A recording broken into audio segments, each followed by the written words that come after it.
Ya'rifuna weruh sapa wong akeh nikmatallahi ing nikmate Allah Subhanahu wa taala. Yakni nikmate Allah ning kene iki mencakup nikmat sing sifate duniawi maupun ukhrawi, nggih. Jadi nikmat sing mencakup duniawi maupun ukhrawi. Mergo ning kene iku dekne iku apa iku? Nikmat Allah itu mufrad mudhof yang neng cara usul fikih dia tufidul umum. Dia menunjukkan sesuatu berfaedah umum. Jadi nikmat apa wae yakni nikmat baik nikmat sing sifatnya duniawi maupun nikmat sing sifatnya ukhrawi. Yakni apa nikmat diutusé Rasulullah sallallahu alaihi wasallam, nikmat Islam, nikmat iman itu masuk dan juga nikmat berupa sehat, nikmat harta, nikmat keluarga, nikmat anak-anak dan lain sebagainya yang sifatnya duniawi itu juga masuk ya. Sehingga di sini sifatnya umum ya, sifatnya umum. Jadi ayat ini berlaku untuk syirik akbar maupun syirik asghar ya. Jadi syirik asghar juga masuk di sini, syirik akbar juga masuk. Jadi ayat ini kekafiran ingkar yakni sumayungkirunahai termasuk ingkar sing sifatnya kufur sing sifatnya iso kufur akbar juga kufur asghar. Jadi wong kafir juga masuk, ya masuk termasuk di sini masuk gak apa. Termasuk wong kafir juga mengingkari nikmat Allah Subhanahu wa taala, yakni mengingkari nikmat diutusnya Nabi Muhammad sallallahu alaihi wasallam. Jika kita tidak, karena kita itu apa itu mensyukuri nikmat diutusnya Nabi Muhammad SAW dengan apa beriman ya kepada Nabi Muhammad SAW, namun kadang-kadang kita juga kufur nikmat. Apa kufur nikmat berupa nikmat duniawi, misalnya harta, oleh duit dan lain sebagainya. Nanti dengan kata-kata saja kita sudah bisa kufur, bisa masuk kategori syirik asghar ya. Jadi ini termasuklah lafadz ya. Jadi kok ketika kita itu mendapati nikmat-nikmat Allah Subhanahu wa taala ya, kita harus mensikapinya dengan benar, yakni sikapnya itu sebagaimana sikap tentang iman. Yakni yang pertama kita mengakui bahwa nikmat tersebut dari Allah Subhanahu wa taala yang sifatnya mengakui di dalam hati ya. Ya, jadi untuk mensikapi nikmat itu yang pertama itu harus mengakui di dalam hati ya, bahwa nikmat tersebut adalah dari Allah Subhanahu wa taala ya. Ya, apa saja nikmat yang kita dapat itu dari Allah Subhanahu wa taala. Yang kedua, kita harus mengetahui yakni harus mengakui nikmat tersebut dengan ucapan lisan. Yakni dengan mengatakan alhamdulillah atau min fadlillah nggih. Hadza min fadli rabbi. Itu termasuk ucapannya Nabi Sulaiman. Jadi kita itu ketika mendapatkan nikmat harus dalam hati pun meskipun ada muni alhamdulillah tapi atine gak trimo, itu gak masuk. Harus ada. Jadi ning atine sampean niku apa iku meyakini bahwa nikmat itu dari Allah Subhanahu wa taala nggih. Oh gak krono usaha aku monggo cara gak usaha ngene gak mungkin aku iso tuku sepeda motor gak bisa ngono iku sampean termasuk iku kufur nikmat pisan. Iku masuk termasuk syirik asghar pisan. Ngene ngono iku syirik asghar. Mergo kabeh ke iso tuku sepeda motor iku min fadli rabbi, dari keutamaan Allah Subhanahu bukan karena usahane sampean. Banyak wong jobo sing usaha nganti nyungsang jungkir gak kelar tuku sepeda motor. Ya toh? Nek sing mergawe mumpeng lah lho. Nek gak entuk karunia aku nggone Allah Subhanahu gak kelar tuku. Kan ngono. Jadi mergo apa iku memang karunia dari Allah Subhanahu. Sedangkan usaha iku apa? Usaha iku mung apa? Menjalankan perintah Allah, kita disuruh berusaha mung ngono tok. Ketika kita mau berusaha dikasih pahala oleh Allah Subhanahu wa taala. Ya kaya Abu Bakal Pentol iki sekedar menjalankan saja.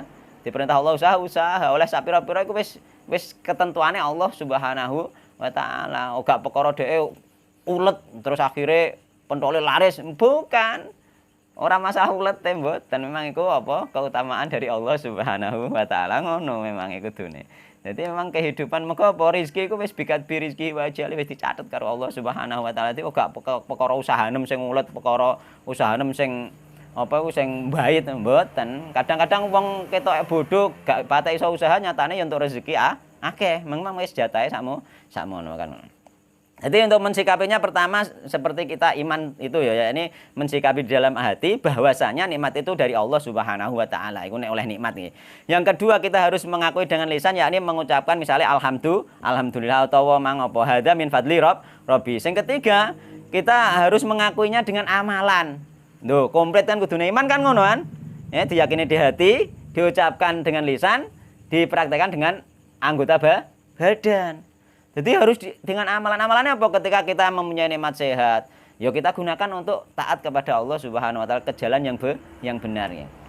Yang dibolehkan oleh syariat Islam. Jadi ojo nek dienggo maksiat berarti kita sudah masuk kategori mengingkari nikmat. Ya dienggo maksiat.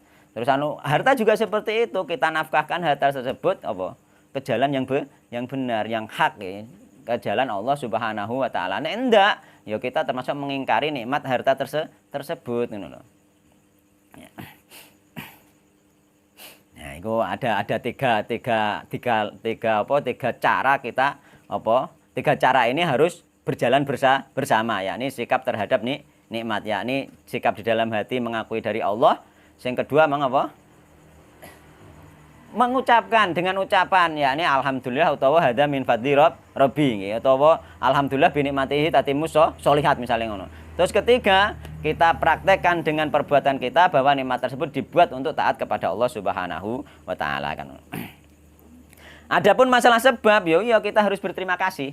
Misalnya sampean apa iku abu idar pentol misalnya. Bar ngono ana wong rombongan wong sugih-sugih roh sake terus dikei dhuwit 1.000 misalnya kan ngono. Abu yo apa sikape terhadap sebab umang yani wong sing kei mau. Ya berterima kasih matur nuwun dengan ucapan apa nek cara Islam biasanya jazakallahu khairan atau syukron katsira. Ya, itu termasuk kita berterima kasih karena apa wong nek gak berterima kasih ning gone wong termasuk gak berterima kasih ning gone Allah Subhanahu wa taala. Jadi memang harus berterima kasih tapi itu hanya perantara saja. Hanya perantara saja ya. Jadi harus mensikapi seperti itu. Yo tetap berterima kasih, tapi hakikat berterima kasih tetap nenggone Allah Subhanahu wa taala sebenarnya iku hanya dilewatkan saja. Iku memang duitem dilewatno wong kuwi ngono lho, Mas. Duitem dilewatno wong kuwi, sebenarnya wong kuwi iku gak begitu berjasa sebenarnya. Cuma dia gelem dilewati iku dia entuk ganjaran kanggone Allah Subhanahu wa taala. Dia nek memang dik 100.000 misalnya wis jatahe dik entuk nek kanggone liyane iku memang sing 100 memang wis terai jatahe abu kan ngono. Bulet-bulete iku ngono lho. Nggih, bulet-bulete iku ngono. Jadi kita tetap harus mengucapkan terima kasih atau jazakallahu khairan kepada sebab. Karena apa? Contohnya ngene misalnya ya. Misalnya iki ibarate cara dicontohno ngene ya. Misale apa iku ada seorang kaya ning kono ndek duit pengen kei hadiah, wis katakanlah pengen kei hadiah aku. Ya lewatno abu, petukan abu ning gone pom misalnya. Nah, terus niki kayak nambah jala misalnya dikei duit misalnya 500.000 kayak nambah jala. Otomatis kan kayak ngeterno rene kan. Terus tak tampane aku mbek abu menpiye matur nuwun Bu ngono mesti. Nggih to? Matur nuwun Bu, tapi hakikat matur nuwun ning gone sing ngekek ya asline. Tapi aku tetep matur nuwun ning gone abu. Padha wae kita matur nuwun ning gone apa perantara dari rezeki iki mau sebenarnya kita sudah berterima kasih kepada Allah Subhanahu wa taala ngono lho. Tetep berterima kasih ambek sing ngekeki mesti gak petuk, yakni Allah Subhanahu wa taala, ambekan sing perantarane misale abu iki ngoten lho. Dadi cara dilogikakno iku ngoten.